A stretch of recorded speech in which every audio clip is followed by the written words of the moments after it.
Good morning po sa lahat. Nandito na naman tayo sa kusina.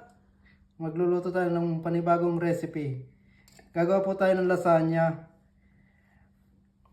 Ipe-prepare po muna natin ng sauce na gagawin natin sa lasagna. Kailangan natin ng celery, carrots, sibuyas, bawang. Meron po ako dito 450 grams ng giniling na karne. Gagamit po ako ng tomato, 2 bote, isang basong red wine.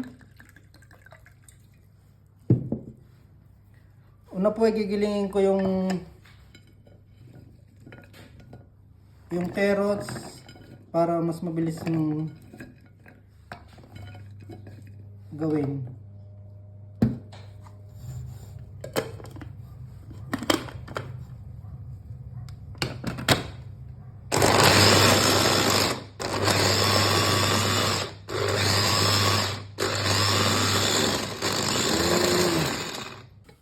Luluto na po natin ang ating sauce.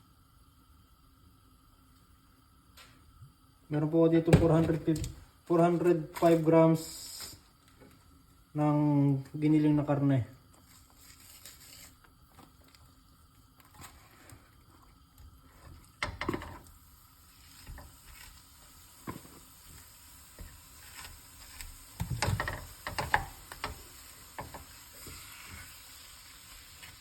Palagay po natin ang ating carrots at saka celery, yung ating giniling kanina. Haluin lang natin. Lagyan natin ng konting asin, paminta,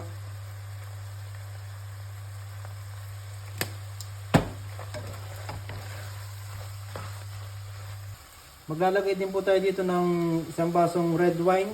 Ito po yung magpapasarap sa ating sauce. Hayaan po na lang natin kumulo.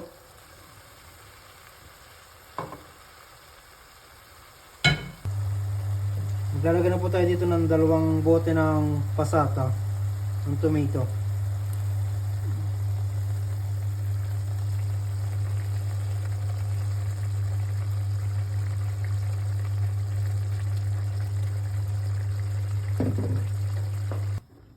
Naglagay po ako dyan ng isang cubes ng pampalasa. Ito po yung cubes, isa lang. Lulutuin ko po ito ng 1.5 to 2 hours.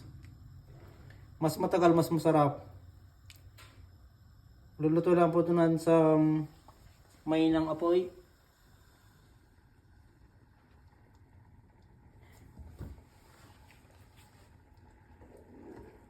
Every time lang po natin ating halu-haluin para baka masunog yung ilalim.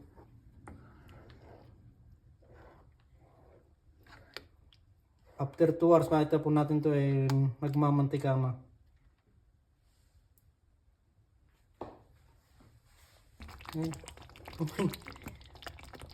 Yan, ready na po ang ating sauce na pang lasagna. Pwede na po nito gamitin sa pasta. After 2 hours, nagmamanti-mantika na. Masarap na po yan.